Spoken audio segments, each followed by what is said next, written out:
Hey, what is up, Heelcast Nation? We are back for another Heelcast, episode 40. Can you believe it?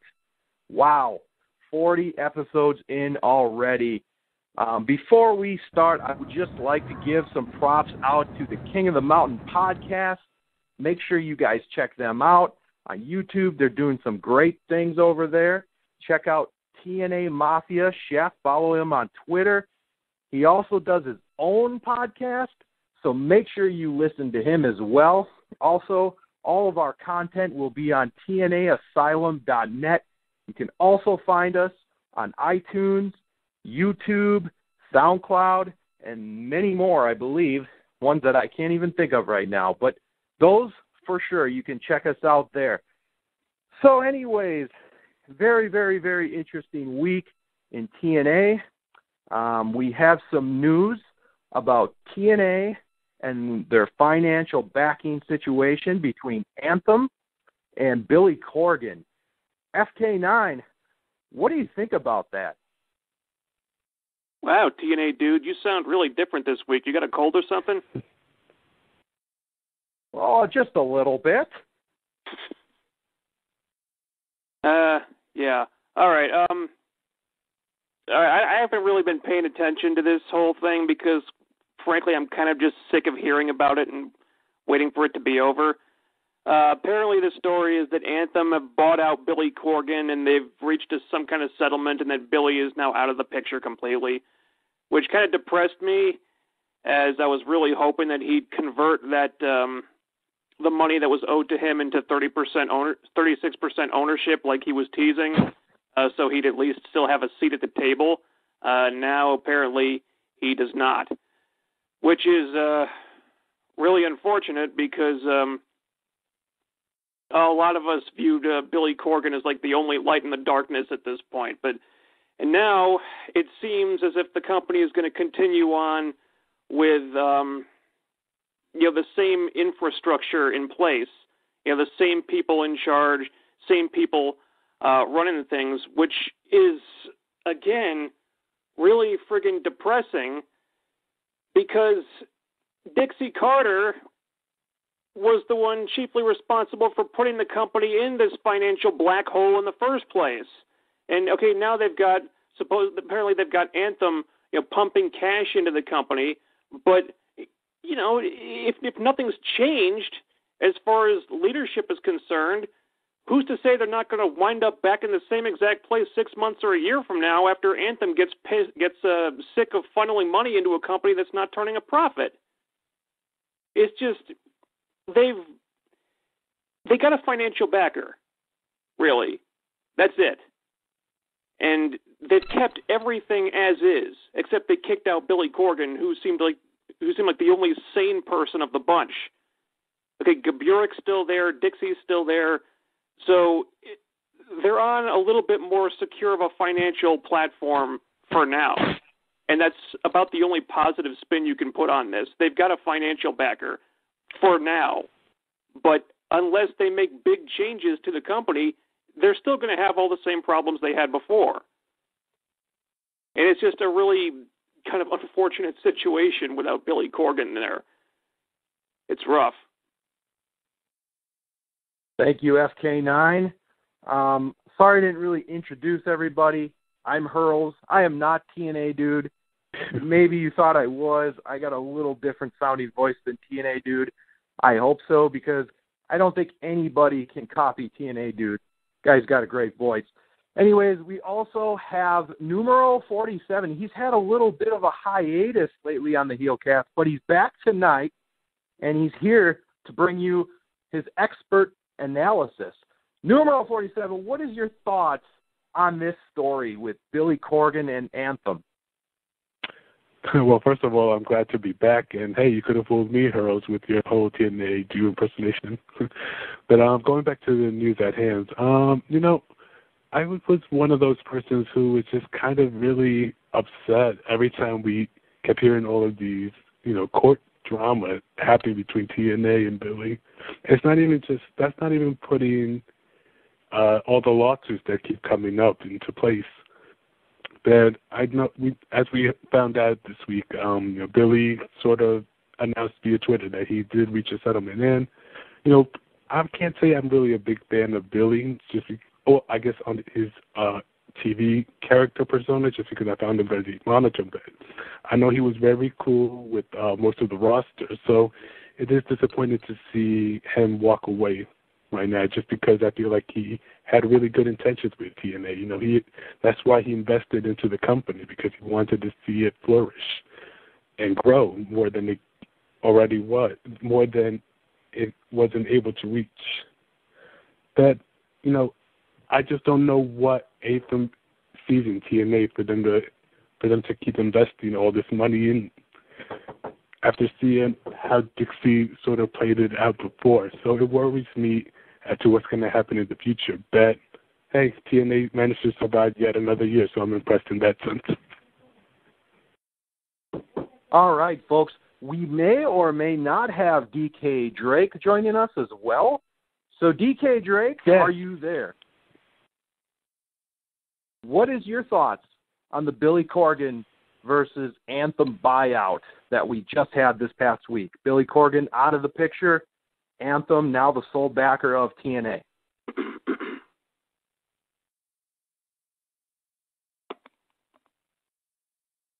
DK?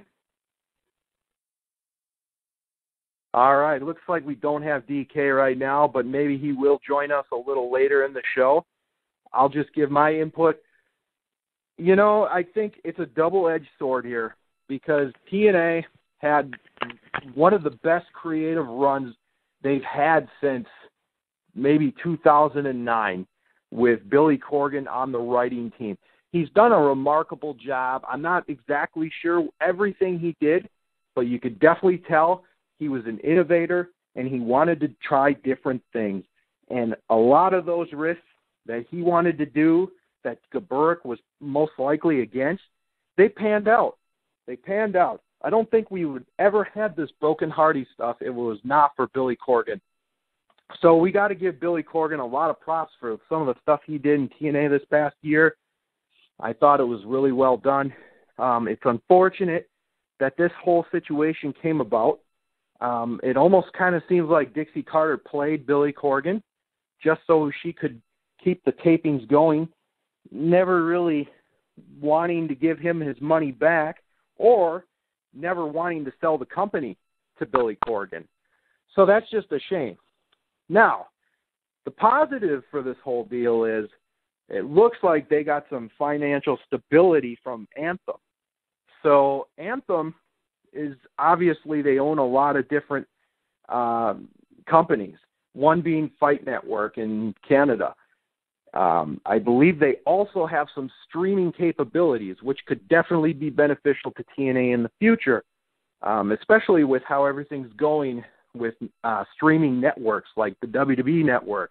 I know New Japan has their own streaming service as well. So there definitely could be some positives. You also can look at TNA may not have to worry about money like they have been the last year.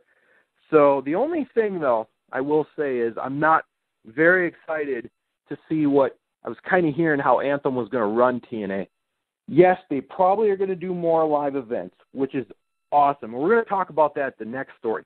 But it almost seemed like Anthem wanted to just do 4 sets of tapings throughout the year. So that means the wrestlers are going to be in the Impact Zone for about a week, if not more. They're going to be very, very tired after those 7 to 8 days. I mean, they're going to be bruised and battered. Bodies are going to be aching. So I don't know if that's a positive, especially with the Impact Zone. When you tape for so long, that crowd can get a little stale. We all know that. So that's my worries with Anthem. But if it's a case where if Anthem's not there, we probably wouldn't have TNA.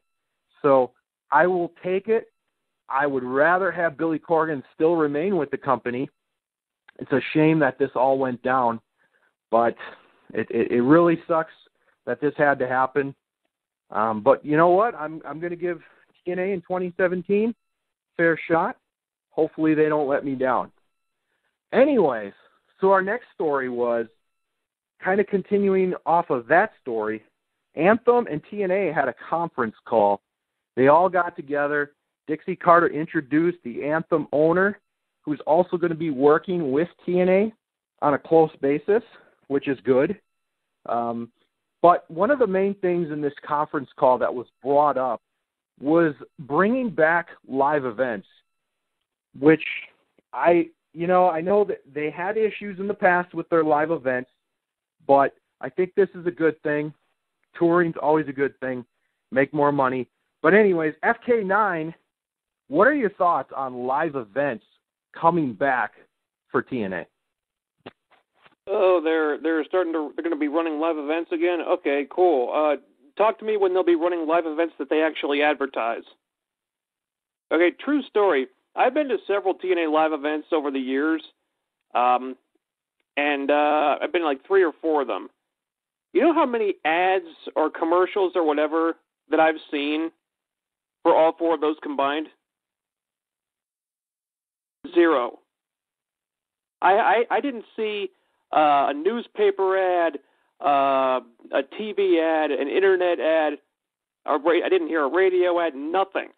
Every single time, it was because I had to go to the website and like hunt down the live event schedule and see when there was a show in my area. One time it's only by accident that I actually found out when the show was. Now, somehow they've managed to draw good crowds for all these shows. I'm not sure how.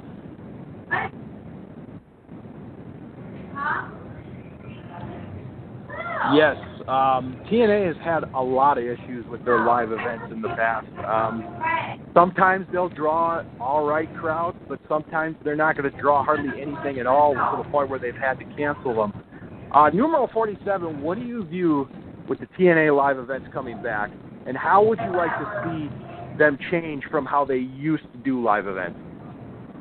Look, I can only speak from experience. I've only been to one TNA live event in my since they've been touring, but I think the whole backtracking a little bit. I think the whole introduction to the roster to TNA's new partners is something that we've seen throughout the years.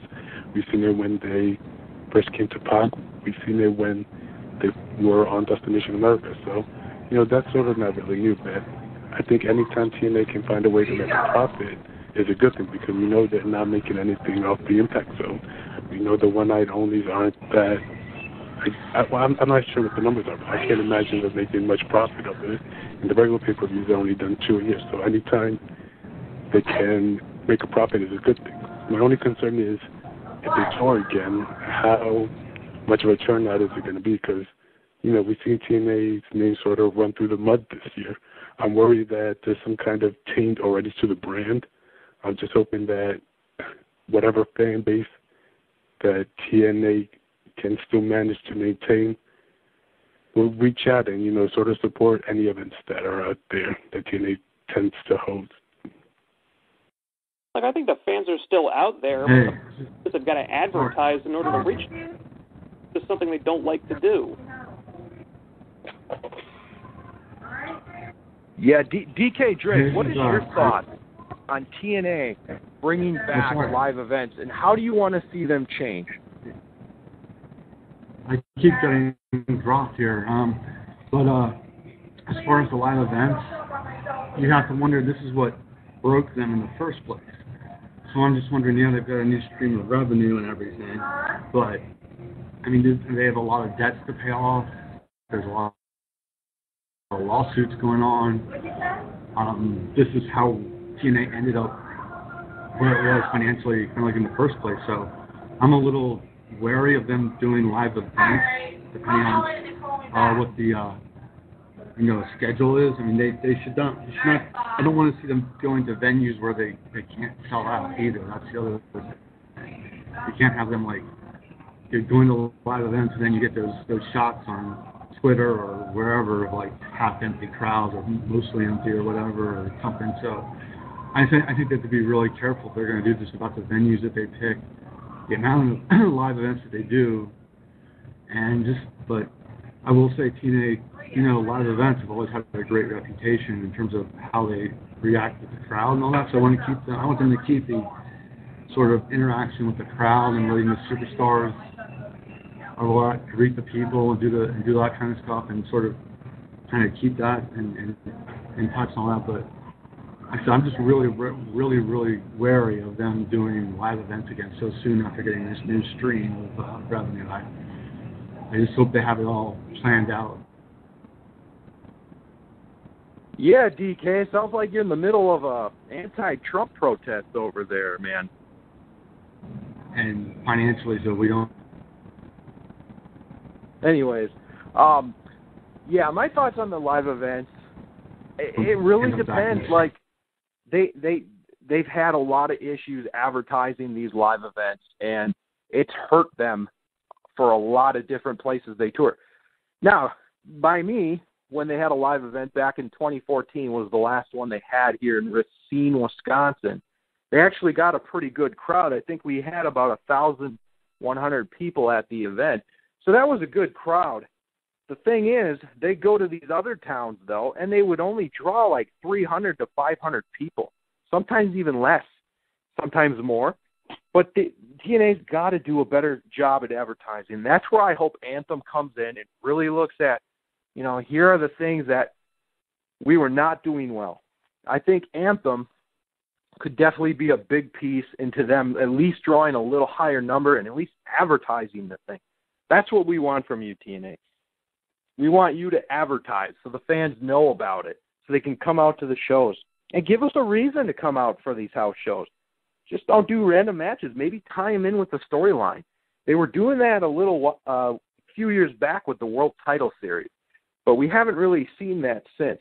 So I'm excited for live events to come because it gives a lot of different people a chance to see TNA live instead of having to go down to Florida. But, you know, they got to do it right. And that's what we're all kind of hoping. Anyways, we did have a show this week. The show started off with Eddie Edwards coming out there, celebrating his win over Bobby Lashley. Then he was interrupted by Eli Drake, who was then interrupted by EC3, who was then interrupted by Maria Kanellis and Mike Bennett, which then he was interrupted by Moose, which was a great segment for talking. I think TNA definitely knows who their 4 potential main eventers are going to be for a while. But anyways, what did you think of this segment, which also led into the match between Moose and Mike Bennett, which was a qualifying match for next week? FK9. It's perfectly good segment. You know, it sticks to formula that we've seen a lot of in the past.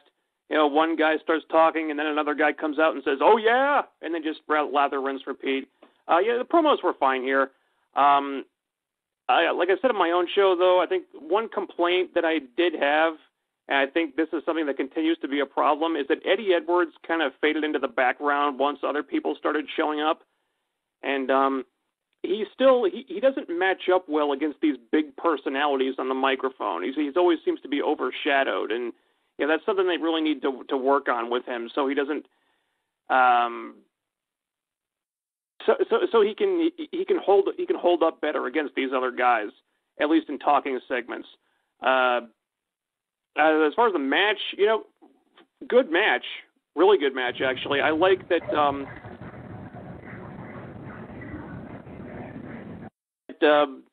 Mike was able to beat Moose on his own. I don't think Moose lost anything there. Plus, you know, Mike's been taking a lot of high-profile losses lately, so they really had to build him back up.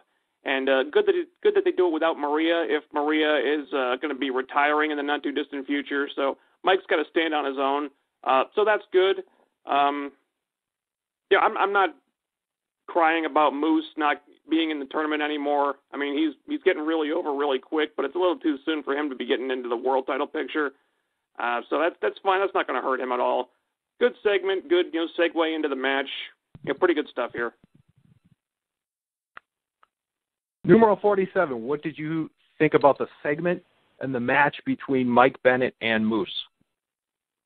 I really liked the opening sequence. I think this was the whole sequence was probably the only time we actually got to see some kind of introduction to these qualifying matches, just because I felt like the rest of the show sort of threw in these random matches, but at least at the start of the show we got all four of these names, sort of explaining what they're after. I think Eli Drake is finally getting a chance to, be up there in the main event picture, which is always a good thing because I think he has, I think he's improved over the years, and, he's been biding his time with his promo skills, his, kind of sideline feud with EC3. And, he has that bound for gold, so I'm glad that all the pieces were there. As far as, Mike and Moose, we've seen them, sort of go back and forth. I did really like the match, as sort of, echoing what FK9 was saying. I think it was really important for, Bennett to come out on his own.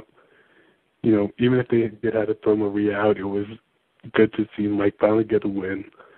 And, he looked strong in this match. I think Moose is, he's impressive in the ring as well. So good for Mike. I think the right person won, and that's all I have to say about that. Excellent. DK Drake, what did you think about the opening segment on Impact with Eddie Edwards, EC3, Eli Drake, Mike Bennett, and also what you thought of the Mike Bennett versus Moose match?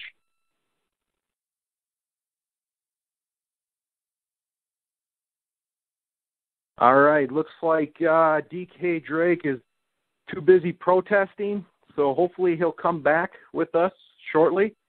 But I'll give my thoughts on it. I thought it was a solid way to start off Impact. You had Eddie Edwards come out there, celebrate his victory. He had to do that, beating Bobby Lashley, which was really good. And then the interruptions with EC3, Eli Drake, and Mike Bennett, all four of those guys are just awesome. I could see all four of them win the title at some point. Obviously, EC3 and Eddie Edwards have already won the title, but I could definitely see Mike Bennett and Eli Drake win the title. Not exactly sure when, but hopefully soon. Also, as far as the match goes, it was a solid match. I really enjoyed the ending because it made Mike Bennett get a win, and it made him look strong after he's been losing quite a bit lately. So that was really good. And it doesn't really hurt Moose because Mike Bennett won by countout. So all around, both guys look strong. So I'll be interested to see how they do the next qualifying matches for the title. It should be very good next week. So anyways, moving on to our next segment, we had Jesse Goddard waiting for Aaron Rex. Still very upset for how Aaron Rex has been lately with the dirty. He's been doing those knuckle type thing. We're not really sure. We talked about it last week on the Heelcast. We were a little confused as to what Rex was using. But Jesse Goddard is pissed. He's waiting for Aaron Rex to arrive to the Impact Zone. And then after that, we had another number one contenders match. We had Abyss versus EC3. Abyss versus EC3. What did you think of this match, FK9? I was wondering why Crazy Steve didn't come out there with Abyss. Also, where was Rosemary? Okay, they answered that later in the night, but why wasn't Steve out there with him? I don't know. It's hard to really critique a match that doesn't really have anything behind it other than, it's a match in the tournament. God, I'm getting flashbacks to the World Title Series. Oh, boy. Oh, don't remind us of that. That's a nightmare of a year gone by. Match, the right guy went over. I wasn't...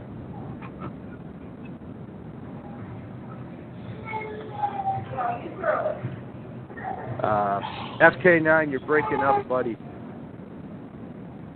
Maybe he's joining that Trump protest. Oh, he's joining the Trump protest, too. Oh, geez. We got a Trump... Oh, wow. Bigger than we thought it'd be. Anyways, numeral, while we're waiting for FK9 to come back. Still here. Oh, there you go. Okay, sorry, buddy.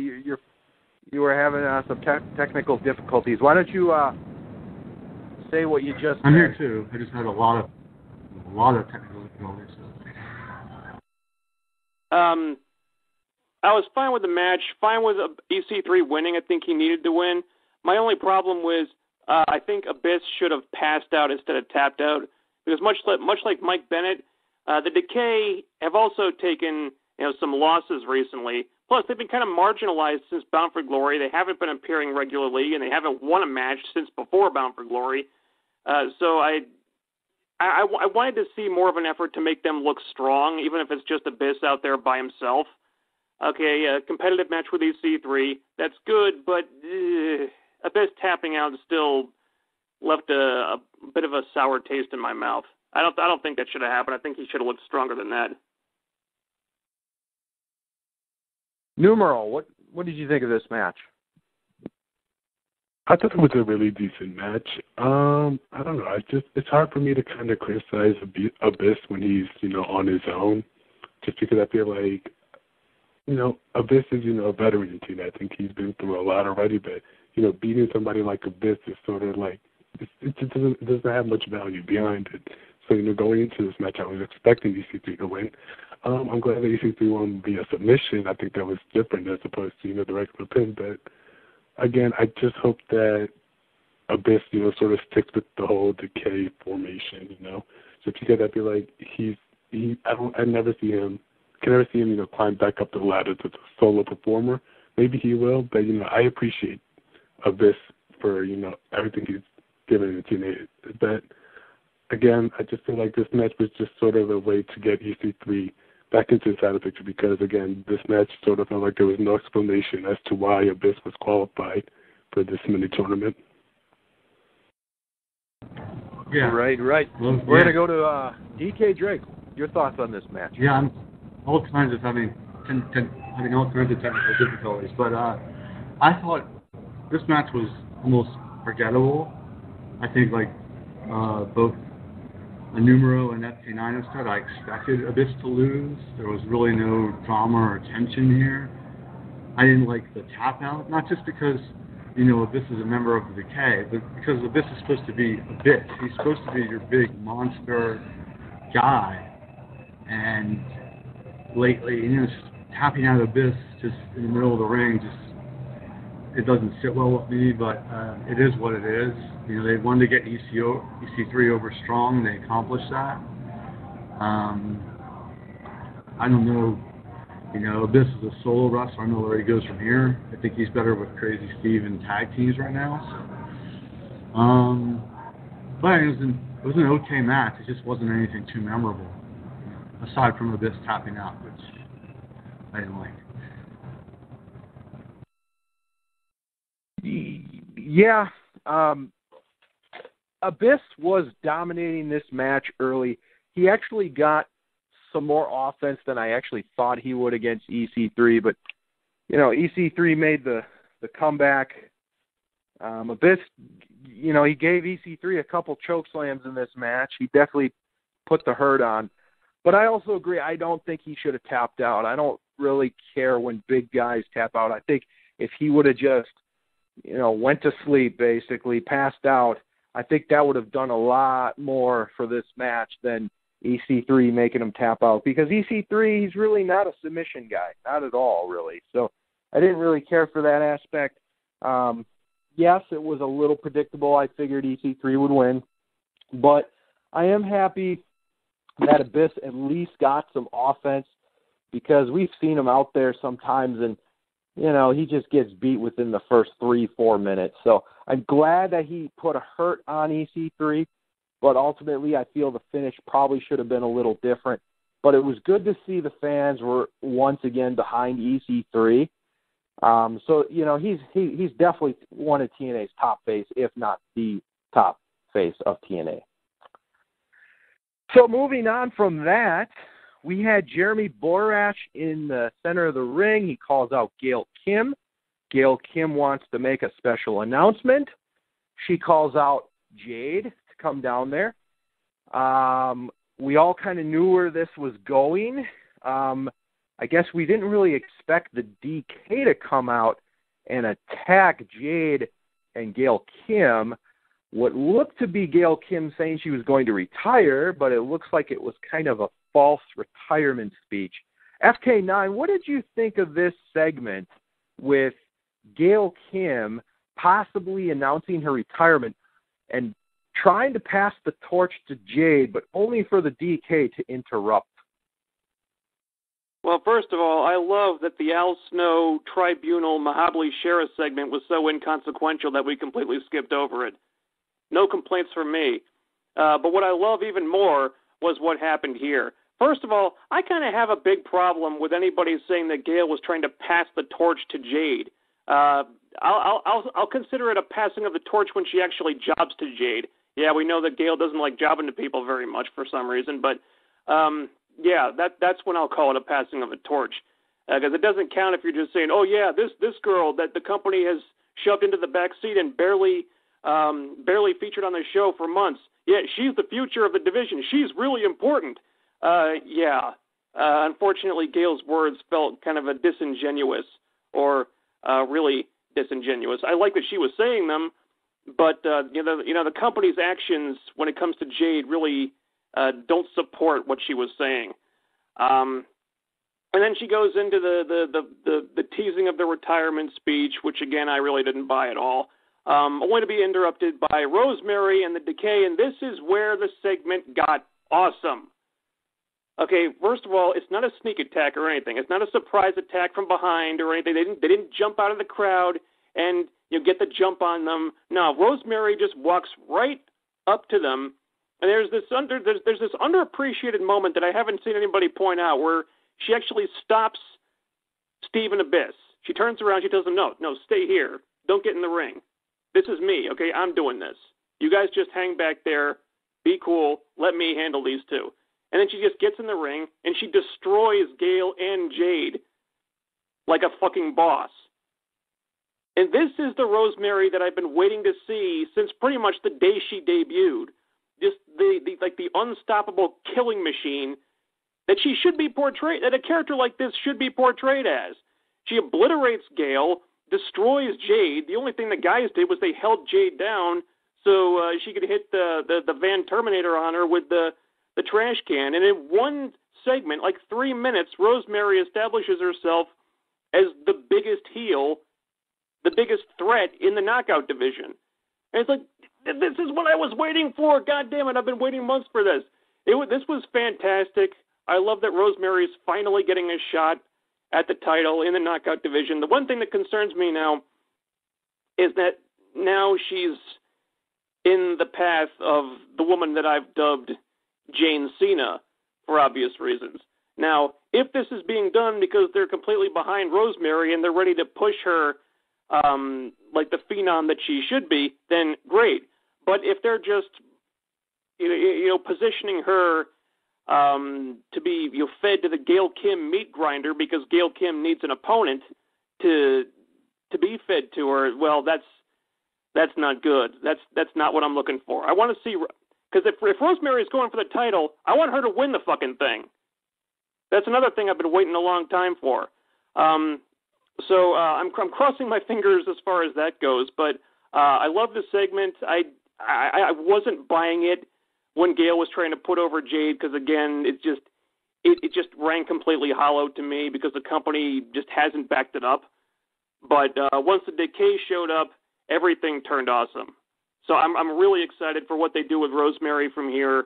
I hope and pray that they don't drop the ball with this because like I said on my show, Rosemary is a special talent, and they need to not screw this up.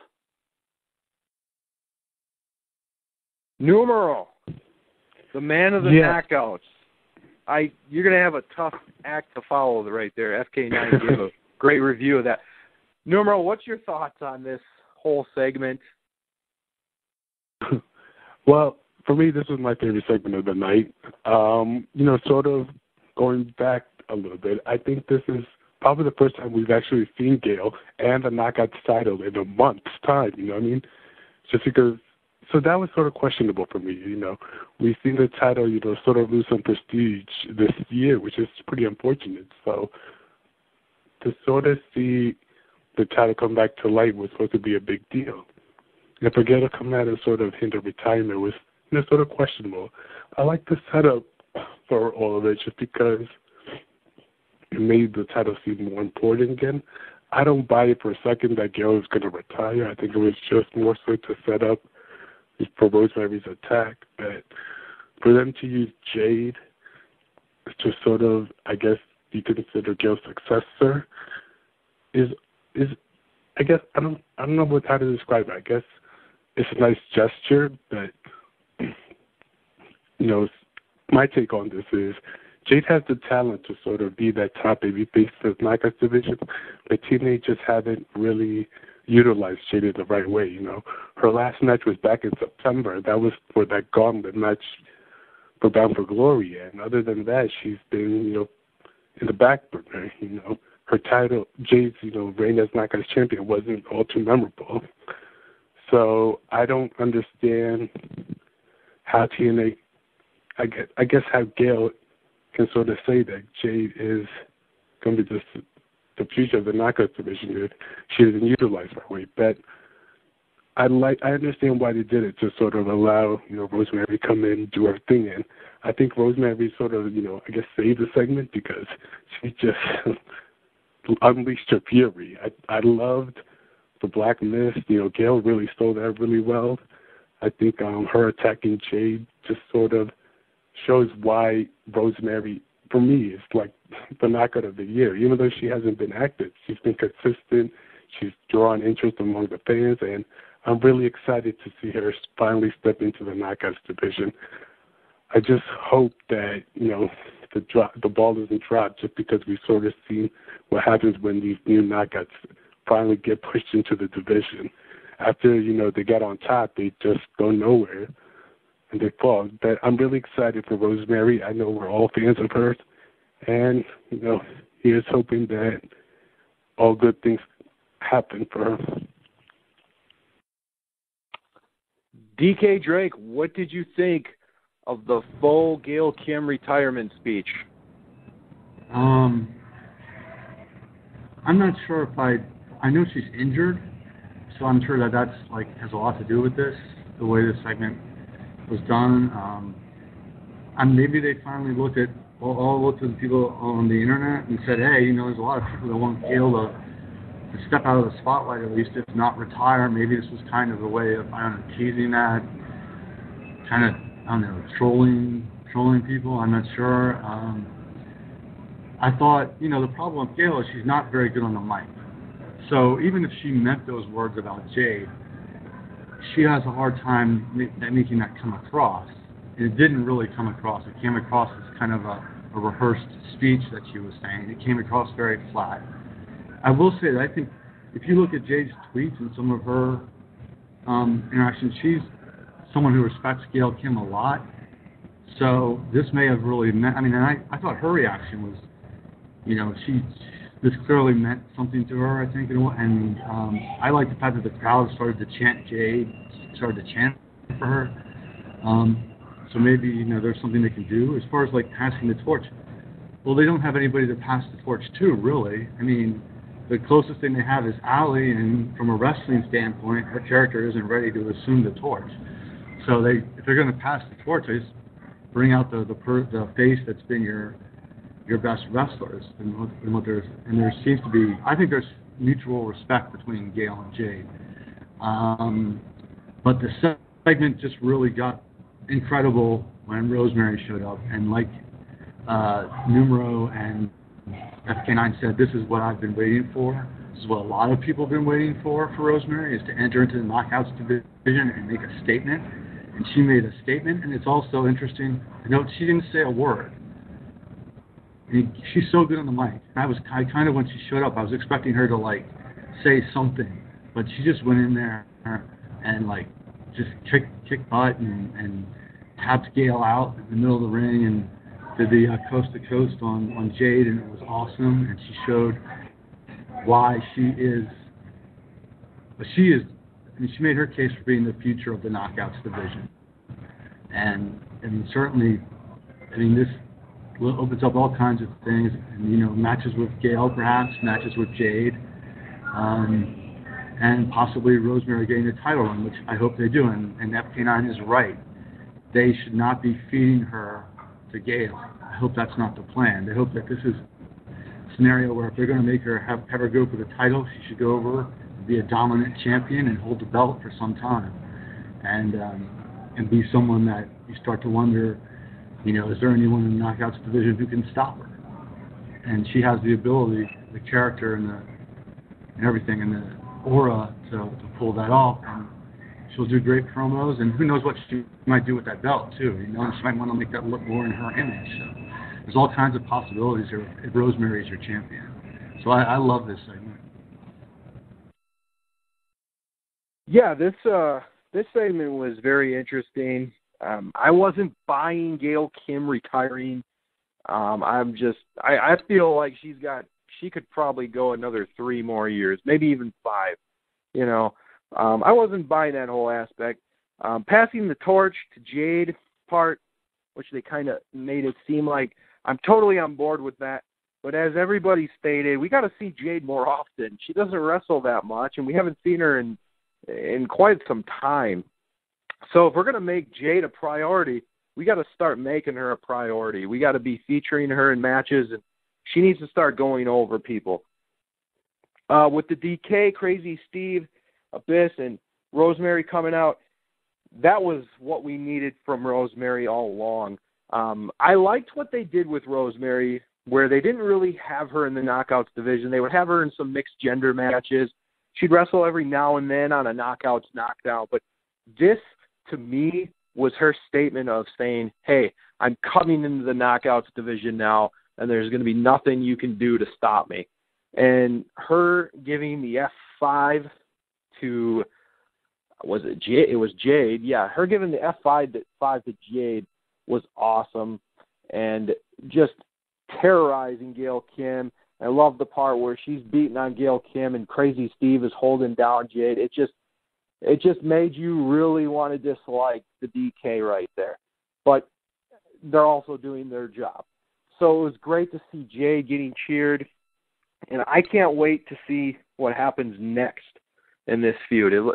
Really good segment. I'm glad Rosemary is finally making her presence felt in the Knockouts division. So FK9 reminded me of something that I blacked out on. It was a segment with the Tribunal, Al Snow, and Mahabali Shera. Essentially, while FK9, I'm going to let you talk about this. I'm sorry, man. I totally blacked out on this. You did remind me, so we got to bring it up. What did you think about this segment with the Tribunal and a returning Al Snow? Oh, no. I thought we skipped over this on purpose. You had to go and do this to me. All right, fine. So the Tribunal are out there, and they call out Al Snow because they got something to say to him, and he thinks it's this fun reunion now because I'm back from my injury and I'm back with the team that I managed to several losses, and everything was going to be awesome. And then they say, oh, well, we don't need you, Al Snow. Well, they need something because this team is dead on arrival. So anyway, they break Al's heart, and there's boring chants in the crowd, and nobody's into this. And then they beat Al down, and then of all people, Mahabali Shera comes out to make the save. You figure that one out. I didn't understand this at all. Okay, Shera has nothing but bad history with all 3 of these guys. If I'm Mahabali Shera, I'm going to stay in the back, watch on the monitor, and laugh my ass off as these 3 guys kill each other. But no, Mahabali Shera makes the save for Al Snow. Well, he tries. And then the Tribunal beat him down too, and then the segment's over and still nobody cares. This fell completely flat for me.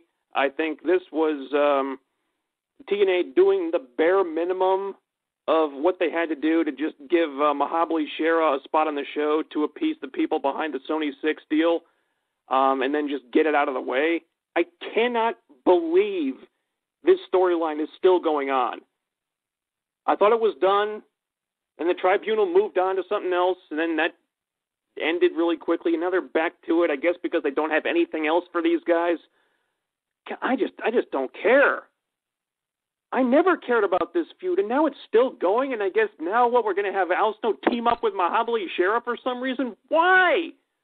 Does anyone give a shit? Oh, No, my entire review of this segment on my own show consisted of me yawning and then moving on.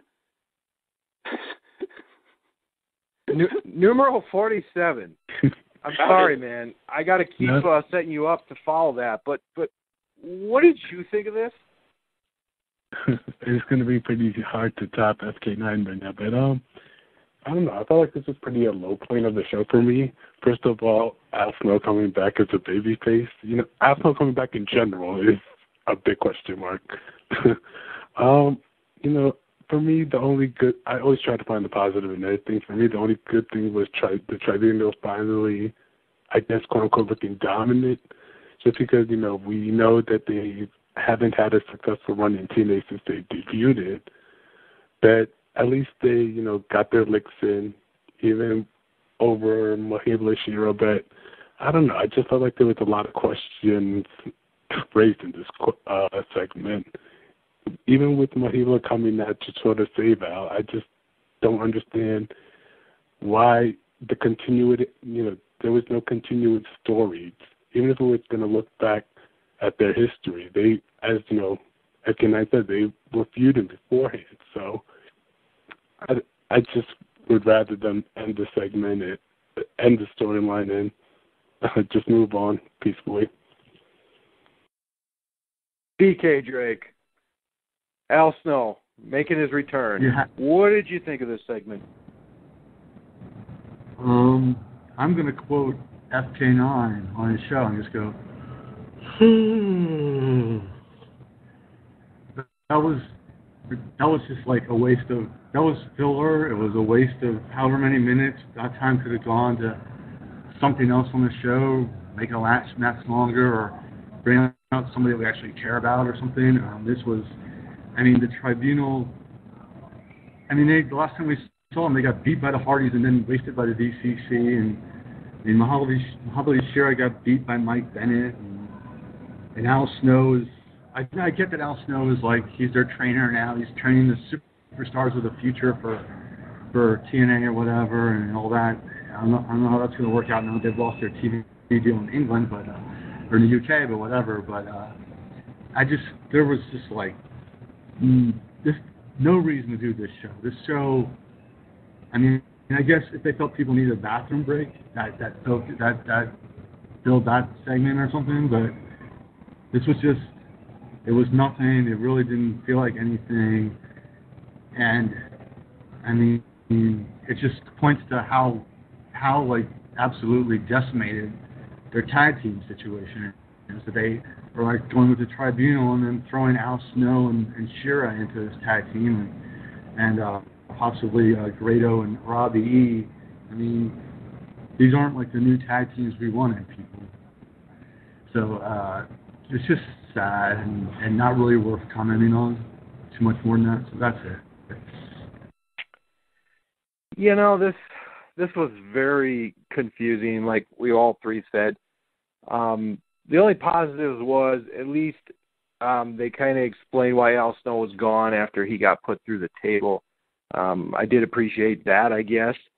But has Al Snow forgot how to do a promo? I mean, his promo was just not convincing tonight. And I know Al Snow can cut a promo.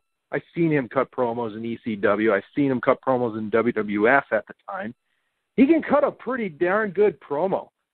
But what was this? Like, the fans were chanting boring. I mean, that was sad. Like, this was the only segment where the fans were just totally against it.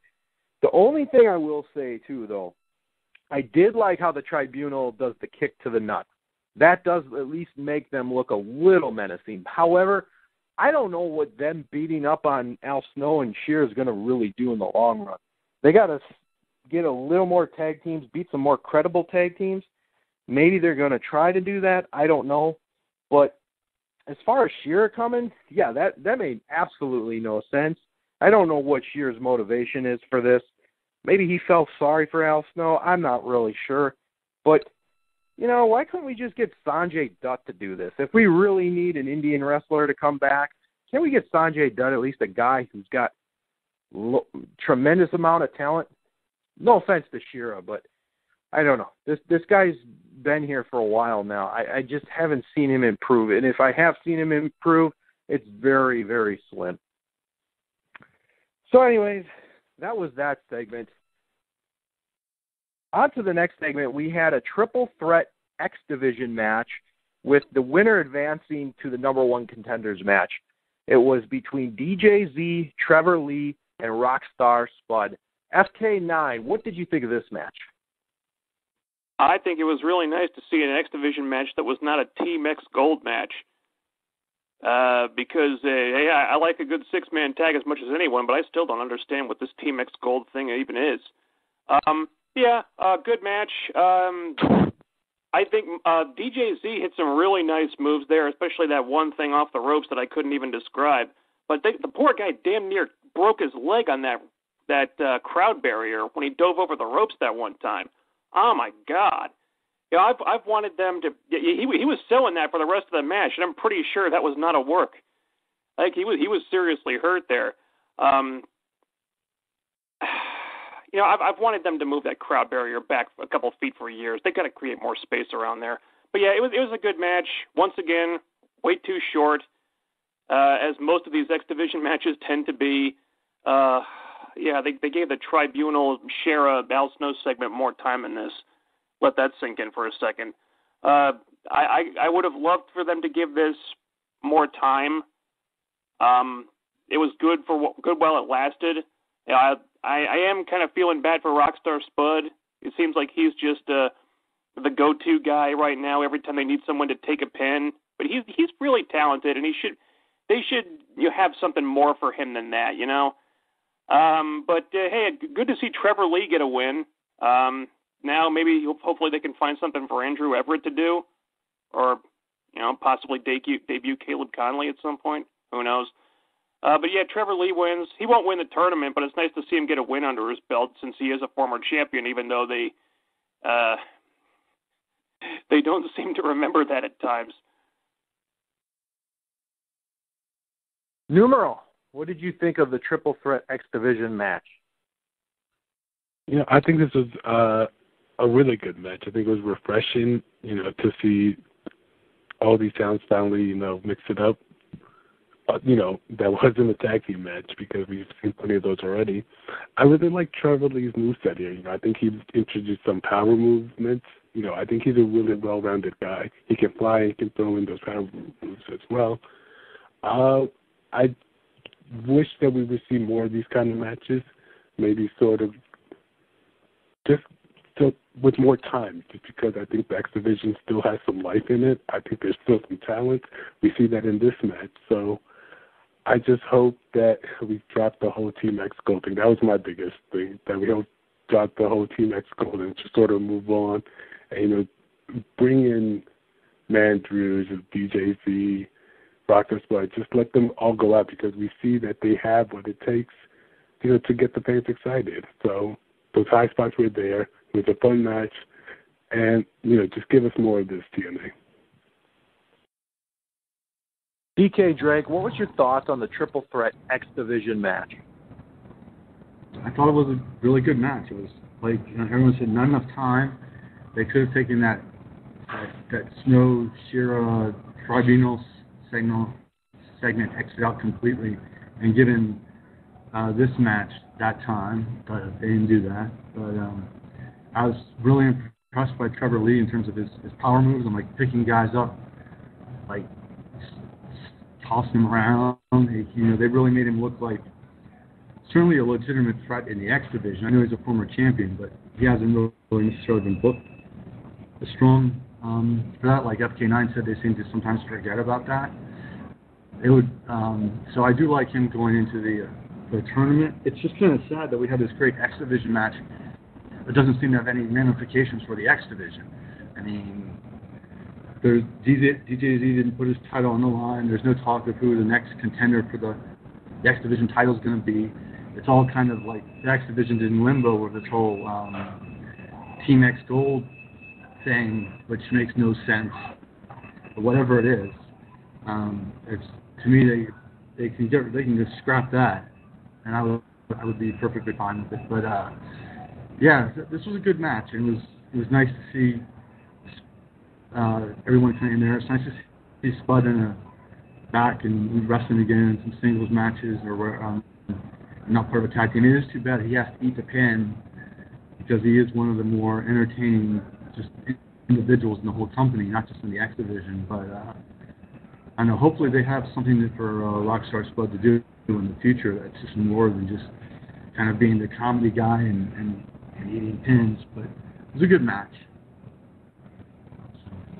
Yeah, as far as you wanting to get rid of the Team X Gold, or as we called it last week, TNA's version of Capture the Flag, I think there might be a strong possibility, since it was kind of stated that it was Billy Corgan and DJ Z's idea. So there's a strong possibility that could go away come 2017. But anyways, the match itself was really awesome. I enjoyed it a lot. I mean, the sequence with Trevor Lee and DJ Z was phenomenal. And that crazy move just to lead to an arm drag, that was awesome. I had to rewatch that again. But I also noticed that DJ Z kind of seemed to get banged up with his leg on that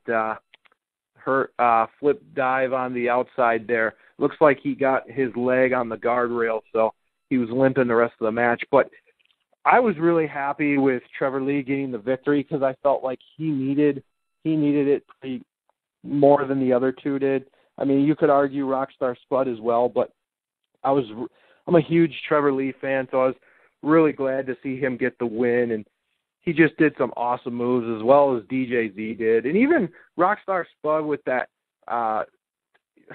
leg drop he did, that was pretty cool. So it was a really, really fun match. I enjoyed it a lot. I know Trevor Lee, like you said, FK, is probably not going to win next week, but still cool that he won. So anyways, going on to the next segment, we had Aiden O'Shea talking with Robbie E. and Grado. Yes, the Mutt Militia will be happy. Aiden O'Shea appearance. He was telling them that they were in luck, and he told Robbie E. and Grado that they're going to have a match tonight, and it's going to be a handicap match. And Grado and Robbie were very excited after they heard that. But Aiden O'Shea says to them, do they know who they're fighting? Do you want to know who you're fighting? And he says, Bobby Lashley. So, obviously, they're not super happy about that. But, and then another backstage segment, we had Allie talking to Brandy Rhodes. Kind of seemed like Brandy Rhodes was trying to get her to break away from Maria. They also gave a little tease that there might be something with Braxton Sutter, even though we know they're married in real life. But it looks like they're going to try to bring this to a storyline somehow.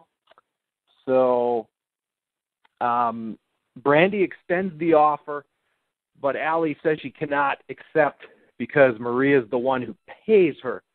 So real quickly, guys, on these two mini segments, what did you think? Oh, and FK9, we'll start with you since we know how much you love Robbie E. Why would you do this to me, Aiden O'Shea? Why would you pair up these two guys?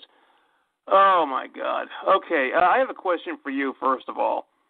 First, we have Robbie E. and Grado being put together as a tag team, sort of. Then they're told that they have to fight Lashley. Then, once the match starts, they actually get some offense in on Lashley. Who exactly was being trolled here? Was it me?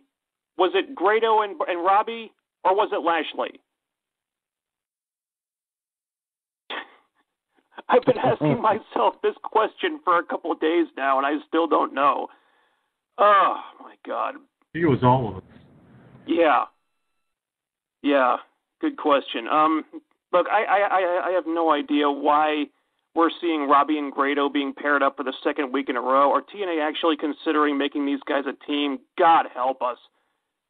What is the point? I mean, Grado, as much as I dislike the guy, he actually does get over. But then you put him with Robbie E. Why? No one likes him. He's never been over in his entire career, and you're putting him with this guy who, you know what? Don't even get me started on this. Look, they got way too much offense, but the right thing, the inevitable did happen, and Lashley ended up crushing these two idiots. Okay, fine, whatever. Still took too long. As for the Allie thing, it was strange because Brandy says she's looking for help against Maria, and so she's trying to recruit Allie, who is playing a character that is supposed to be a novice wrestler, and never wins matches except for that one where she won by complete fluke. Okay, so you're trying to recruit Allie. Okay, I love Allie, but does this make any kind of sense? Not really. Yeah, I think Brandy should count herself lucky if she could be on Team Allie, not the other way around. Maybe they're hoping that Allie can help get Brandy over, because Cody isn't always going to be there for her to leech heat off of. To be continued on that. As for the Braxton Sutter thing, I don't see how Allie and Braxton's characters fit together. When they're Pepper Parks and Cherry Bomb, it makes more sense, but they're not right now. Maybe they're helping that Allie can work her magic on Braxton Sutter. I don't know, but they're going to have to do some work to make this fit. Right now, I don't see how it fits, and I think nothing against Braxton Sutter, who I don't have a problem with. I just think he's misused in the X Division right now. But nothing against him. But I don't see how this helps Allie at all. I think she's got the thing with Maria, which has been working great. It's gotten her incredibly over. But now you put Laurel Van Ness in there, who I guess is going to be Allie's main antagonist now. You're taking over that spot from Maria once Maria leaves. I think they've set that up. But now, how does Braxton Sutter fit into that? I'm not really sure. But I am glad that Allie is getting some kind of storyline support and continues to. For anyone not named Gail Kim to get some kind of storyline support in the Knockout division, that's kind of a rare thing. So that shows that they're still behind Allie. They still think very highly of her. They still, if not to speak ill of Jade, who I am a fan of, but I mean, if there's an heir apparent to Gail as far as who's the top babyface in the Knockout division, I mean, who else is it going to be but Allie? There's no one in this division more over than her, and they've got to work her. You got to develop her character into a place where she can be, a wrestler, and use that that cherry bomb potential that she's got, and fully realize that. But I mean, for right now, I mean, she's the most over character they've got in this division, at least on the babyface side. So I'm glad that they're continuing to do something with her. I just don't know how the whole Braxton Sutter thing works yet. I guess we'll see in the next few weeks.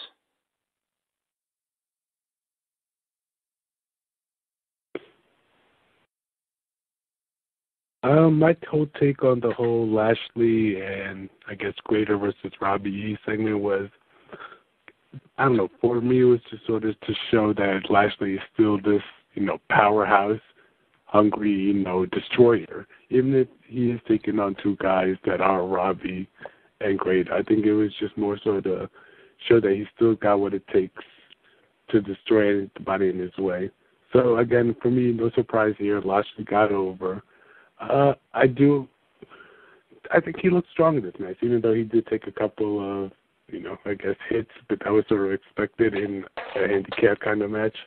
But, I'm excited to see who Lashley faces next week. And, it wouldn't surprise me if Lashley is the one who ends up getting that contendership to the title again. But as far as the whole Brandy, Allie segment, I think I was sort of surprised to see Allie sort of mention that she's still working for Maria.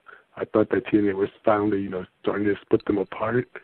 But, she did give her reason as to why.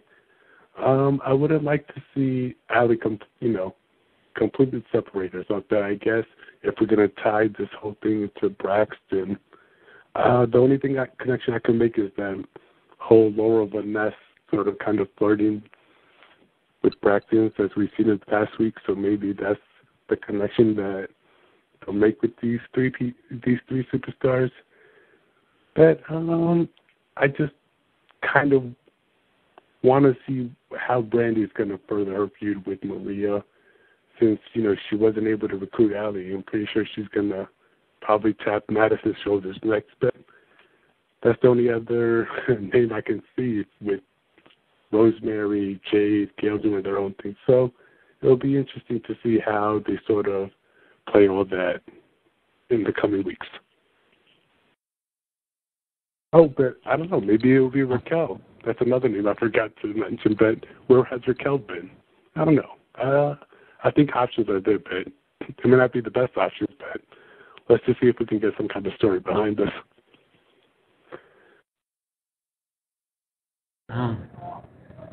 Yeah, I thought here's a question: what did Grado and Robbie E do to even deserve being considered for a title shot?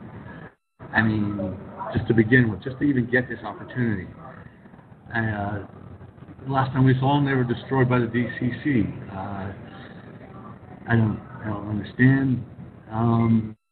Then put together as a team. I thought this match should have been over in I would have liked to see Lashley destroy them in under a minute or something. Just completely go through them like hot knife through butter or whatever. Just be the destroyer and just leave them laying in the ring. This match felt too long to me. I like the spot where he was holding up Robbie E and he just kind of like high-faced Grado or whatever and sent him down. And Lashley's in the finals or whatever this is of this tournament. This match was too long. I did like seeing Aiden O'Shea. I do worry about what's going to happen with him with Billy Corgan gone. Are they going to utilize him at all? Is he going to be back in the back burner? Is he going to be a jobber? What's going to happen? Because this guy has some potential, and I hope that they don't take their dispute or their bitter feelings or ill feelings with Billy out on him.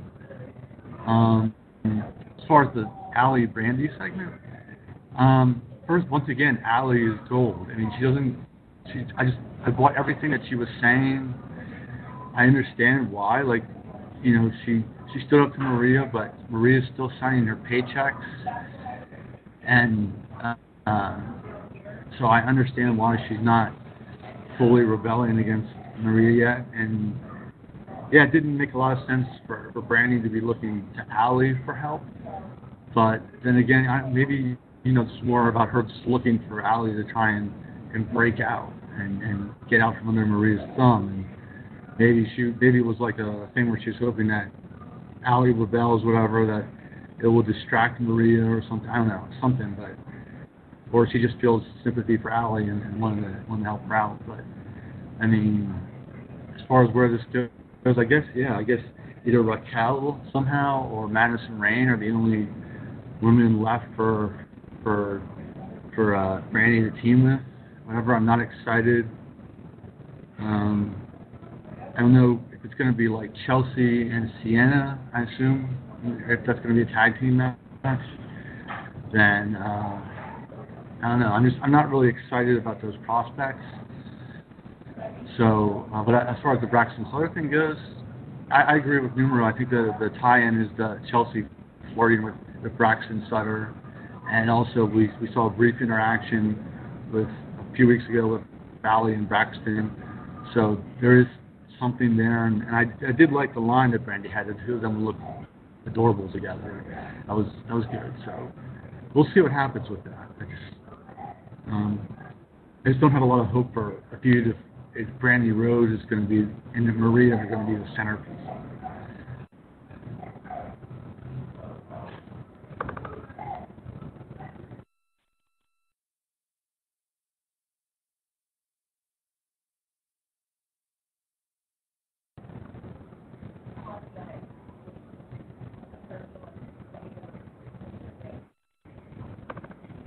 Hello?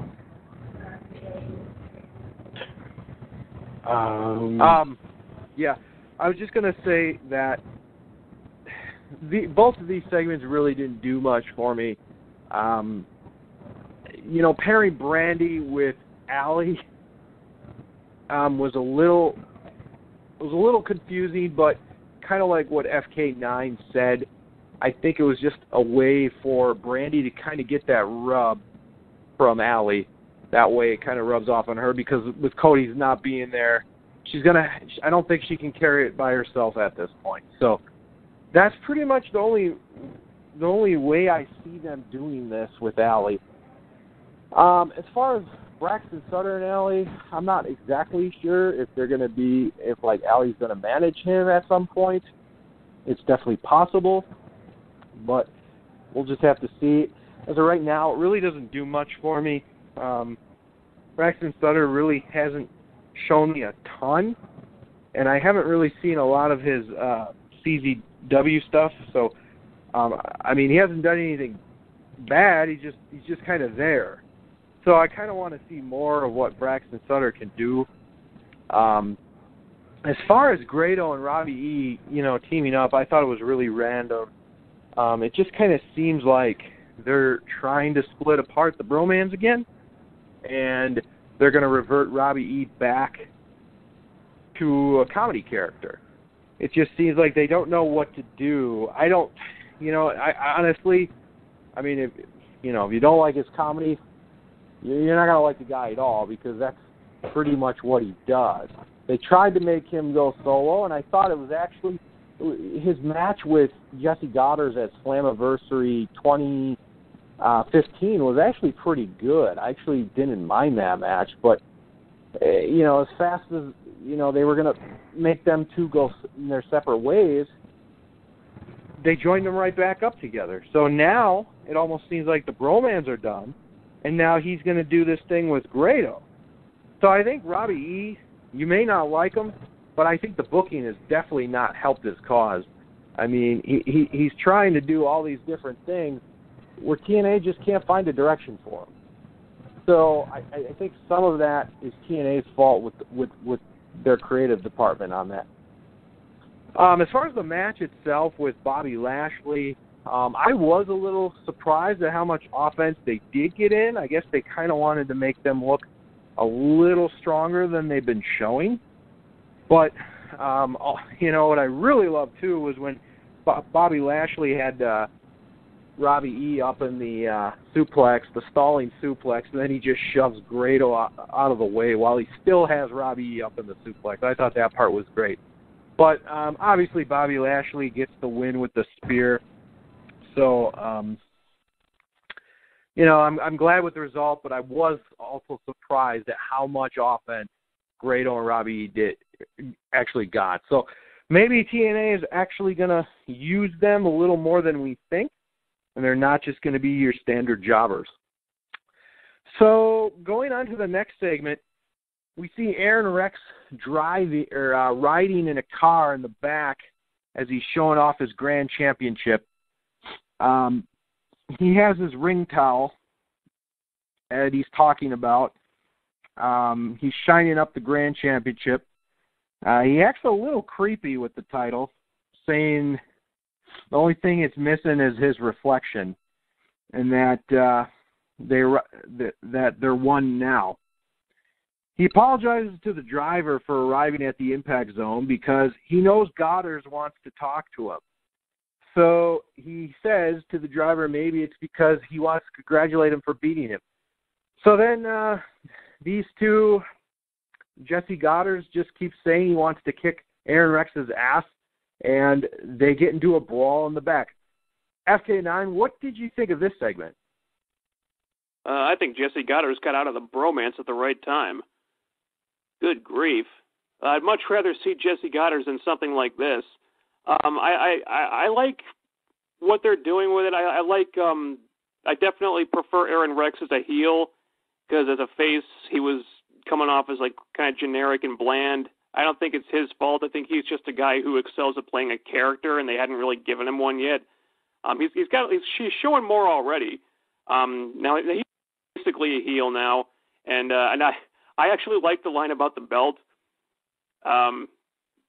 just missing my reflection. There it is. Now we are one. It made me laugh.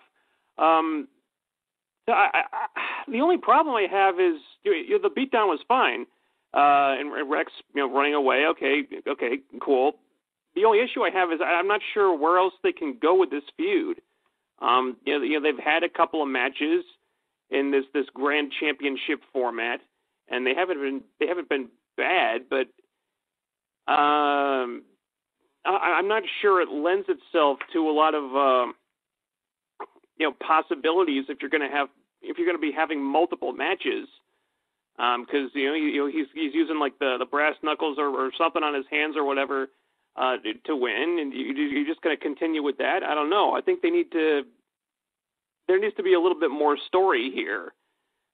They want it to continue, and I'm open to seeing it continue. I just think they need a little bit more support from creative. Numeral, what did you think of Aaron Rex and Jesse Goddard's brawling? I really like this segment. I've always said that Jesse has improved over the years, and we really saw that here. I liked his execution in this promo. I think he really, started giving that beat in. And I really like the camera work sort of it. When they were shooting the brawl through a different room, and we got to see it through a window. I really liked the segment and the setup, and then for Aaron Rex to sort of cowardly run away after Jesse basically kicked his ass. I really liked it. My whole thing is the whole Grand Championship, the actual title. I feel like if we are going to see some kind of rematch between these two, it's going to be under this format, which I've never been a fan of the format. I feel like it takes away any excitement from the match. So my only hope, I don't know if I want to call hope that since this was a title that Billy brought in, that they'll sort of, I guess, reintroduce it, or maybe reintroduce a new title. But we'll see how it goes, because I feel like the mid-cards do need a title, but it just shouldn't be this title in this format. But I hope that we can see more backstage segments if they are going to carry this feud in a creative way. I don't know. I thought it was a good segment. I enjoyed Aaron Rex in it. I thought he was funny. He was kind of getting back to like that heelish character that he excels at. And the beatdown was good. I guess where I'd like to see this go is like, have Jesse Goddard be really anticipating the use of that the brass knuckles and stuff. I mean, he's gotten beat with that a few times, including I think in the tag team match with Eli Drake and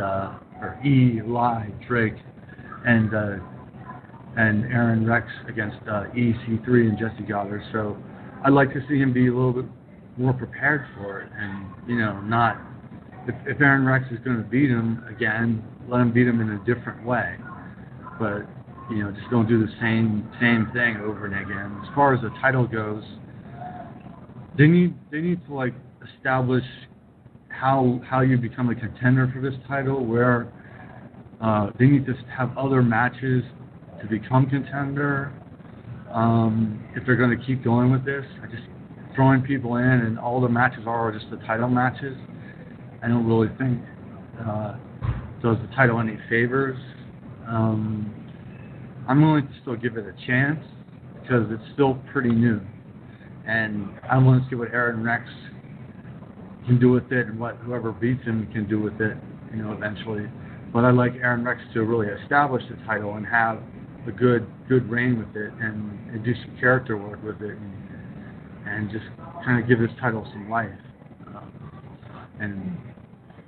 But another match between them would be fine and all. I just hope it doesn't end the same the same way. So that's my thoughts. I gotta ask the question: did Jesse Goddard, did he have too much creatine? that was the line for me in this segment. I enjoyed that. I also enjoyed Aaron Rex's shirt. It almost looked like Gangrel. He took something out of Gangrel's closet or something. But besides that, I thought the brawl was fine. I'm actually kind of liking this feud. I mean, I like the fact that Aaron Rex is nonchalantly just being a heel, but he's not. You know, he's almost trying to deny that he's a heel. I kind of like that aspect. Even though he did some weird things last week with the towel, and I don't even know what it was. They like taped up ring. They weren't necessarily brass nuts. It was weird, but I'm kind of liking it. And obviously Jesse has a reason to be pissed. So hopefully these two will get another match. I would imagine they would. Because this feud's actually kind of building for me. So we'll see where that goes. But overall, I don't mind it, and I definitely think Jesse's very talented. He's got a lot that we haven't even seen from him yet. I truly believe that. Brother Hero, I knew you'd come. Matt has amnesia. All throughout the night, we saw these segments. I loved it. I loved each and every one of them. But FK9, what did you think of the Hardy compound with Broken Matt having amnesia? First of all, it kind of confused me as to why suddenly Rebby wasn't broken anymore and Jeff wasn't obsolete anymore. They were just, Rebby and Jeff just acting normally all of a sudden, which is a little jarring since they've been doing this, the broken obsolete thing for a while now. Aside from that, I liked the segments. I thought they were funny. They've really figured out this, how to make this Matt Hardy, this insane Matt Hardy character they really figured it out after the shaky beginning with that original viral video that we all seem to hate. But it's funny, it's entertaining. My only issue is that I don't think it really went anywhere because we're no further into the story than we were when it started.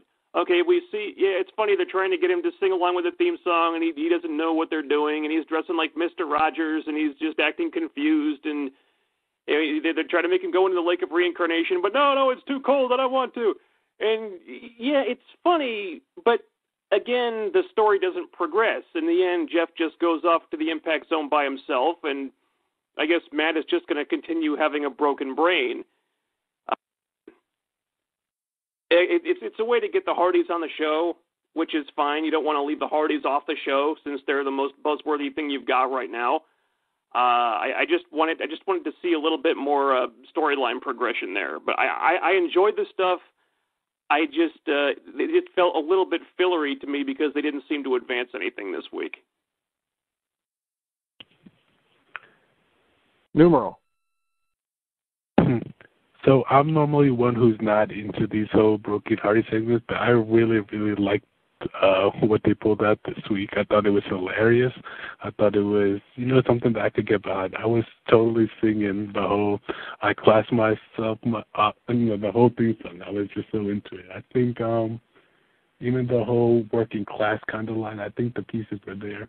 But I think something that we forgot to mention at the top of the show was that TNA actually already sort of said that they were going to do the whole Total Deletion episode of Impact in December. So I'm hoping that even though these segments, are going to be something we see throughout the week, I think that it's all going to set up to that eventual episode of Total Deletion. So, I don't mind these segments as long as they're, entertaining. And this was something that I definitely got behind. I like the whole referring Rebby as to Debbie. I thought that was another, pretty funny line. I think small things like that are something that I can appreciate from the Hardys. DK Drake, what did you think of the Broken Hardy segment throughout the night? I thought they were hilarious. I love Matt Hardy dressing up as in that Mr. Rogers or whatever, and that sweater and everything. Yet he still had the same hairstyle. So he still had the Bride of Frankenstein hairstyle and all that, and everything going, but then he changed his clothes. So it was just kind of even more a bizarre look than normal, just because things didn't match up. As far as Rebby and Jeff go, yeah, that was weird. It's almost like they're saying that those characters are the broken characters are just characters we can snap out of whenever we want to. Like we're just playing a role, and instead of like the whole idea, I thought was that they were all broken. They were all obsolete. They were all whatever, obsolete, broken. So that was kind of a weird thing to me. I did love the part with the lake of the lake and everything, and I loved Matt wandering in there, even in this ensemble, and talking about how it's so dirty and it's so cold. And what are you talking about, brother, or Jeff, or brother Nero, or whatever? What are you trying to do? This is insane. And just, I thought that stuff was great. I guess what it advanced was the idea that Matt does confirm the idea that Matt has amnesia and that it's not going to be a 1 week thing or something. And so I guess that's kind of what it advanced, is the idea that Jeff's on his own for now, because Matt doesn't even remember he's a wrestler. I liked his comments about wrestling as well, how it's such a barbaric sport and all that. And so I don't know, see where this goes, but I was disappointed that Ruby and Jeff weren't kind of in their broken modes and stuff. It just, I don't know, it kind of takes me out of the whole thing as far as just being a broken ensemble. And I don't know, I didn't catch it. Was there a Vanguard 1 sighting anywhere around here? Because he's always good in these segments. But other than that, it was what it was. It was funny, but I would have liked to see some more consistency from how Rebby and Jeff presented themselves. That's all.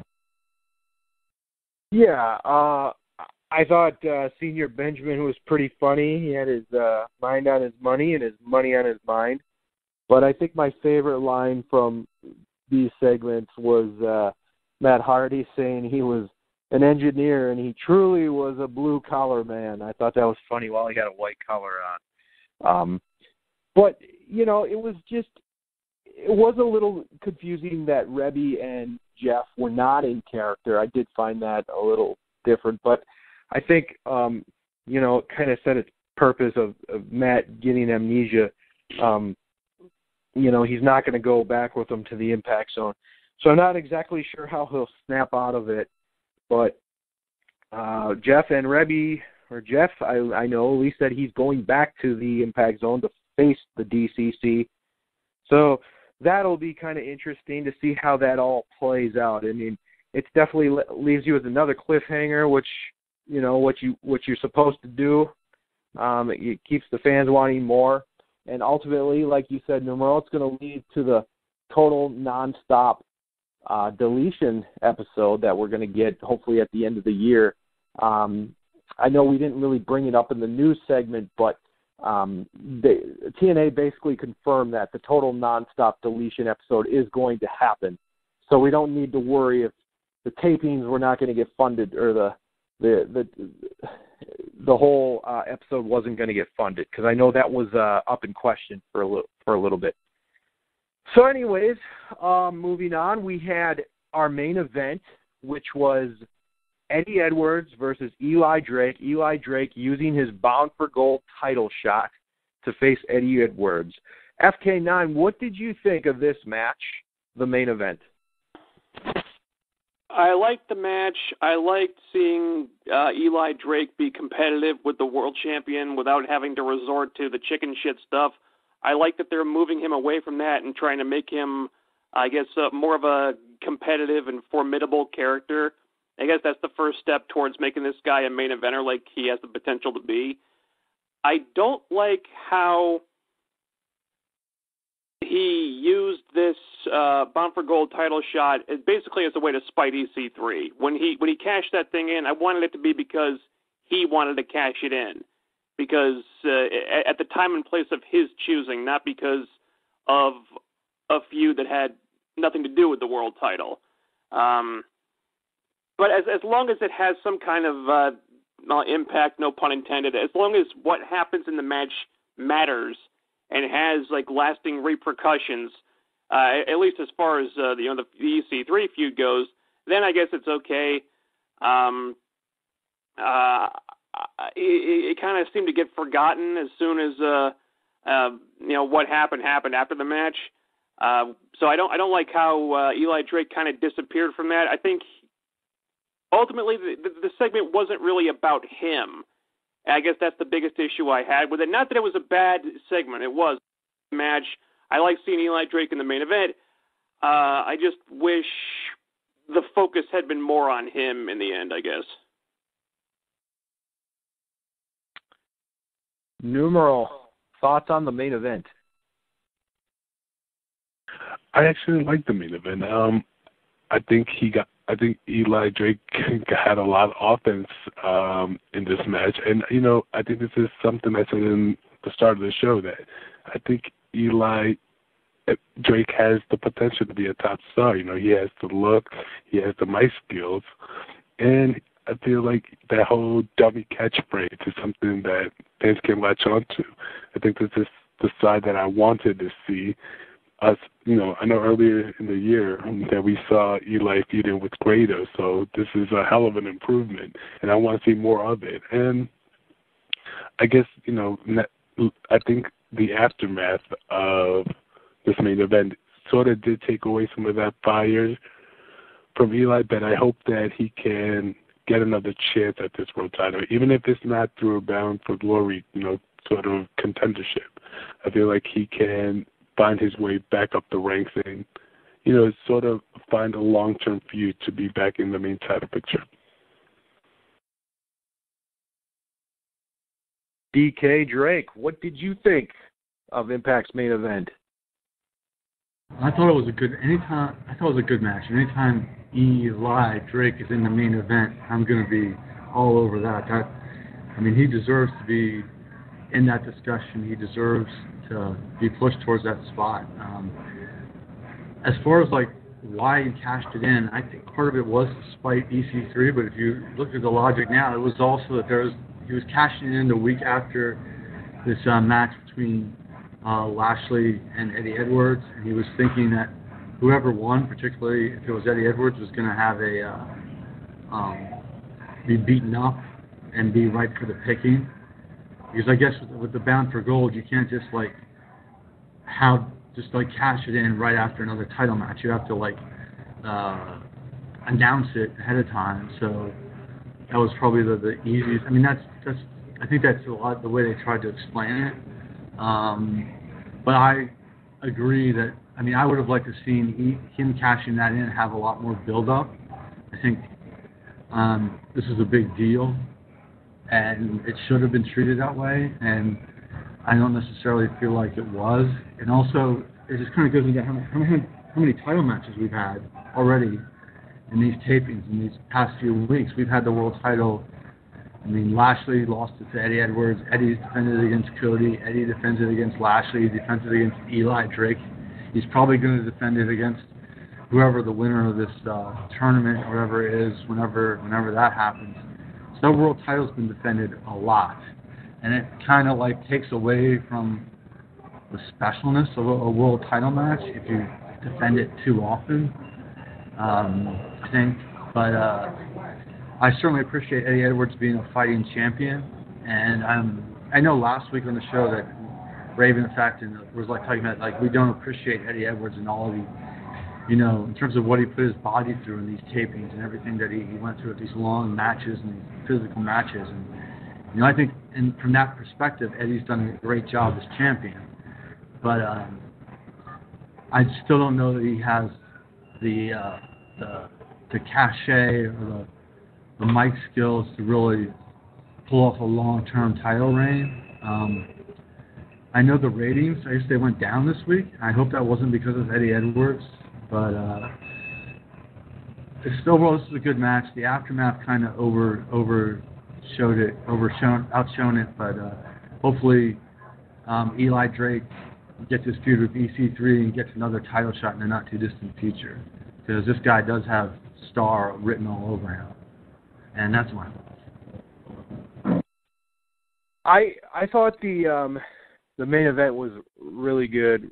I especially loved Eddie Edwards' suicide dive that actually landed in the crowd. I thought that was pretty cool. Thought they had pretty good chemistry in the ring together. I thought they put on a hell of a match. Eli Drake, he'll get his time eventually, but he had a very strong showing here. And Eddie Edwards, him as well. He had another great showing. I mean, back-to-back main events for Eddie Edwards. This guy can really do it all. I mean, and just think, he's had all these matches consecutively after one another. So Eddie Edwards is just awesome in my book, and I think he's proving a lot of those doubters wrong. Even though I think, Bobby Lashley could have benefited having the title a little longer, but Eddie Edwards has done some amazing work as heavyweight champion. But I also said last week that I wasn't a fan of these heavyweight title matches right after another. So hopefully Eddie Edwards will get at least a little break now, because we could probably use a little break from the heavyweight title matches. I mean, we probably shouldn't get them back-to-back every week. So hopefully at least maybe 3 to 4 weeks before we get another title defense. But overall, main event was great. And after that, we had the tick-tock, the static TV, the promos we've been seeing. DCC come out. They beat up Eddie Edwards. And basically they unmask themselves. And we find out that the DCC is none other than Bram, an unknown guy, and James Storm. The unknown guy is actually Eddie Kingston. But FK9, what did you think of the DCC unmasking, and then also what did you think of the members that are in the group? Well, I liked the DCC attacking. FYI, my phone's about to run out of power, so I may cut out here. I like the DCC attacking Eddie. I think they needed something like that to make them look dangerous, more so than breaking Matt Hardy's brain. There hadn't been a lot to make them look dangerous prior to that, and they need to if they're going to be feuding with the Hardys, and hopefully going for the world title, because if James Storm is in this faction, if he's going for the world title, that makes me very happy, because James Storm is a guy that has deserved a main event run with the world title, a real one this time, for years. But he's always this guy who just seems to get stuck in tag teams or in factions. But if he's leading this faction that's going after the world title, you know what? Along with the Rosemary thing, this was the standout segment of the night for me, because this is something that I've been wanting to see for literally years. This is another thing that they cannot screw up, because James Storm has got to win that fucking title, man. Hashtag Storm for champ, because this is something that's been a really long time coming. He's deserved this for so long, and he's never really gotten a chance to run with the ball in the top spot. This has got to be it. It's got to be it, because I don't know. I don't know when his next shot would be if he doesn't get it this time. I liked seeing Bram back. I'm glad he's back as a heel. I'm glad he's back with some kind of direction now, because the babyface thing didn't seem to really fit that well. Eddie Kingston, I'm kind of ambivalent about. I never really had much of an interest in the guy, but he is a good talker. He can cut a great promo. So and he fits as like an enforcer type, so that works, I guess.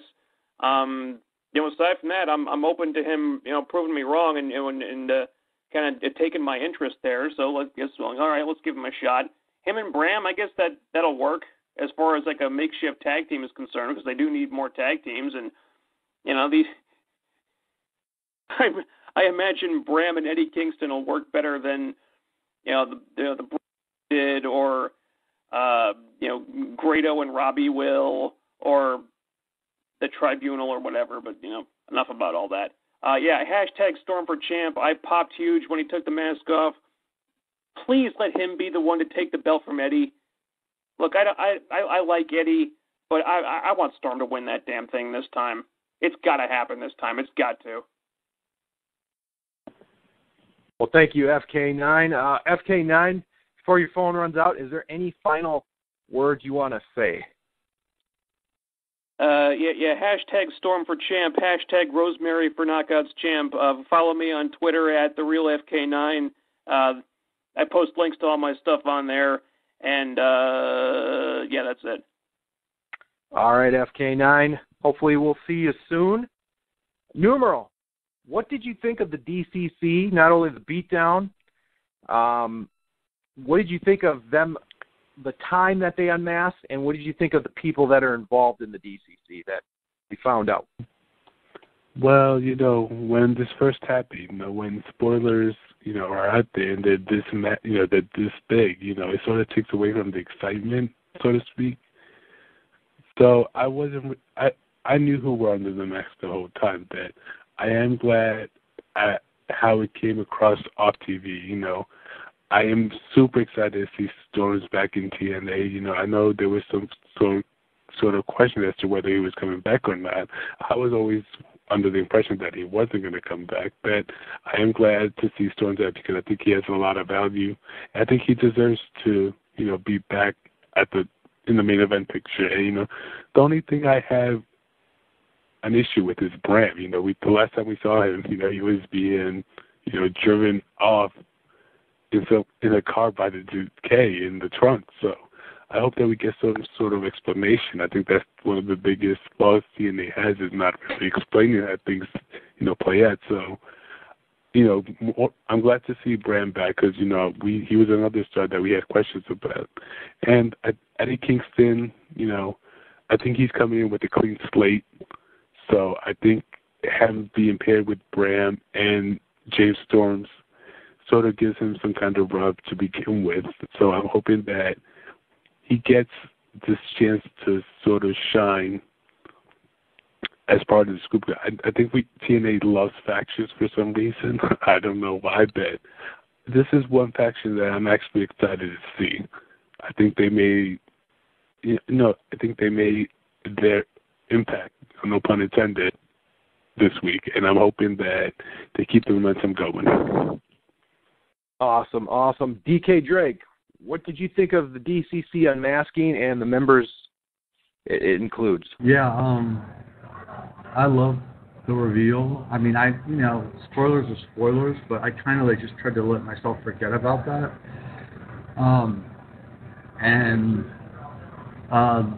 Eddie Kingston.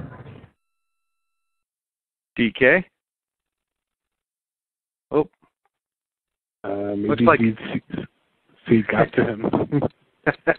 I'm guessing so. It looks like we lost DK Drake.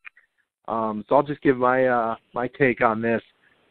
I feel like, we didn't see James Storm for a while. He had that feud with Billy Corgan before he left. He had that big match with Bobby Lashley, and it was an awesome match. And, you were really pulling for James Storm in that match with Bobby Lashley. And then with Bram, he got kidnapped by DK, and we really never saw him. Correct me if I'm wrong, Numa. Oh, DK, you're back. Okay. Yeah, sorry, I don't know. I got dropped again. Okay. DK, why don't you go after me? I'm just explain mine, and then I'll let you go right after that. All right. No problem. Yeah, but anyways, we just really didn't. I hopefully they'll explain a little bit of Bram being kidnapped from the DK and what happened with that whole situation, especially to now where he's in the DCC. I mean, I love this group. I think it's got a lot of potential, and I love the fact that it adds another tag team.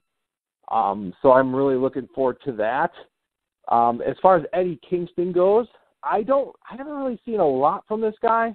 I saw a little bit of when he was in Ring of Honor with, he was in a tag team with Homicide. I believe they were called Outlaw Inc. But I know that guy can cut a promo. I've seen him cut a promo, but he's done some amazing work in Chikara and PWG. He's been all over the indies, and obviously he's dating Jade, so there's that connection too. But I'm very excited for Eddie Kingston to see what he can bring. As far as I know, he's never been in TNA before, so it's going to be really interesting to see how he fits in with the group and how him and Bram work as a tag team, because I would assume that's where they're going to go with it. But yes, James Storm, main event, sign me up. I've been hoping this guy would get a legit chance, and I think we finally might be able to get that James Storm world title run, the second one, but a worthy one, because this first one, let's face it just was so short, and it was basically just setting Bobby Roode to win the title up. So this is finally, the spotlight's going to be on James Storm. I'm hoping he wins it. I'm all on board for it. It was a great way to end Impact. And, we saw the spoilers out there, but like you said, DK, before, you just try to block it out, and you want it to be like you don't know what's going to happen. And I thought it was a great way to end Impact, and I am looking forward to this week a ton. DK, why don't you continue where you left off? Okay. I think first let me somebody asked Rosemary what she thought about Bram being in this group, and Rosemary's tweet was, "Think somebody down the road will be paying for taking our toys for their own."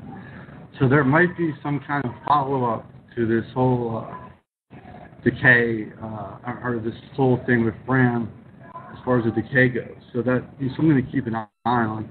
Or whether she was just doing that to stay in character, I don't know, or whether she knows something we don't. But as far as like the Eddie Kingston reveal, I was saying, I don't know much about him other than he's Jade's boyfriend. I haven't really, or he's dating her or whatever, but I mean, I've heard good things. And so, it would have been, and the problem is then when he asked Unmasked, he was just, Josh Matthews says, "Who is this guy?" And they don't, okay, this guy's unknown, so they don't really identify him or anything. So I guess I'm not sure what kind of character they're going to be giving him, exactly what the name's going to be or anything, but we'll see. Bram, he works better as a heel and as part of a group that can, help reestablish himself, because he lost some of his heat over this past year, I think, and coming back in this fashion and probably as part of a tag team, I think will help him, and it's great to see more tag teams. And James Storm, that was awesome. If James Storm yes, I agree, James Storm should be the guy to take Eddie Edwards' title. I mean, I respect Eddie Edwards, I like Eddie Edwards, but this has been so long in coming for James Storm, and he deserves this so much. He is so good at so many facets of this business that, whether he's a heel or a face or a tweener or whatever it is he's going to be, and it's just, I can't wait to see him get that opportunity. I hope he does get that opportunity. TNA, do not mess this up. This guy came back to your company. Just don't mess this up. He deserves a chance to carry the ball and be the face of the company. And I'm hoping they get behind him, and that just because Billy Corgan's left or whatever, that they don't just drop this. So, yeah, that's my thought. Definitely James Storm, hashtag Storm for champ, and hashtag Rosemary for knockouts champ. Yeah, I'll definitely get on those hashtags. Definitely support those. Awesome. Yes, we had a great Impact this week, guys. And it just makes you look forward to next week and the rest of 2016, especially the Total Nonstop Deletion episode. I am so pumped for that. I can't wait to see what surprises we're going to get. Hopefully we're going to get some new tag teams in there that, when they were talking about doing this, that they were going to get some outside tag teams. So I think it's going to be really awesome. The rest, usually this is the time period in TNA where it's just kind of like, they just kind of mail it in, especially last year. I mean, we had to sit through the World Title Series, which, had some really good matches, but it's tough to watch a program with no storyline. But we did it, and we're here now, though, in 2016, and the rest of 2016 looks awesome, and I can't wait to see what happens. So, any final words from you, Numero? Hey, all I can say is that I hope this partnership between TNA and AFM is something that they'll be able to carry through 27 in the new year. And, a major props to TNA for being the cat with more than 9 lives. That's all I got to say. Awesome. DK Drake, do you have any lasting words you want to tell the Heelcast Nation before we sign off? Yeah, well, I'd like to say I hope that Rosemary's entry into the Knockouts division means that the Knockouts are actually get some more time for the matches. That's been sorely lacking. Really, some of the matches you may not have wanted to have time for, but if they're going to put Rosemary up against Gail, against Jade, then I hope they give. That's a big deal, and they should give those matches time. When Allie does her thing and she gets an opportunity, that match should get time. So just more time for the X Division, more time for the Knockouts, more tag teams. That's what I want to see from TNA going forward, and just continue to develop the characters that you have and the stories that you have. And just because Billy Corgan is gone, don't just drop all his ideas out of spite or anything. A lot of this stuff worked, and also I'm encouraged by Jeremy Borash being in creative, and I think because he's done a lot of stuff with the Matt Hardys and the Delete Decay and all that. So hopefully he'll really be given full license to just do what he's going to do, and he just keeps going.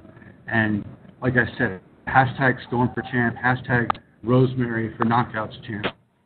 And I'm out. Awesome. Well, guys, it's been a pleasure hosting this show. I hope I didn't butcher it too much. Try to do my best. Hopefully I'll make TNA, dude. Oh, I'm sorry, brother_proud one day. I really hope. But once again, follow us on Twitter, like us on Facebook, subscribe to YouTube. We'll have all our content there, and you can always check us out at TNAasylum.net. That's where our home base is. That's where you'll find Raven Effect, that crazy bastard. That's where. Oh yeah, go ahead. I just like to point out. I don't know if you guys pointed this out, but this was the first, I believe, the first Heelcast to not have Raven Effect in it. So for better or monumental for that, and Raven Effect, hope to see you back next week, and doing your thing like only you can do. So that's all I want to say. Yes, I'm not sure on that statistic, but you might be right there. No, there was that. I was going to say there was that one time Raven was out selling Girl Scout cookies, but that was way back in the day. I'm sure he's out there selling some other kind of product, but I'm sure he'll be back to tell us all about it. The thought of what Raven Effect doing right now kind of scares me, so I'm trying to block it out of my mind, but I'm sure he'll tell you all about it next week for sure.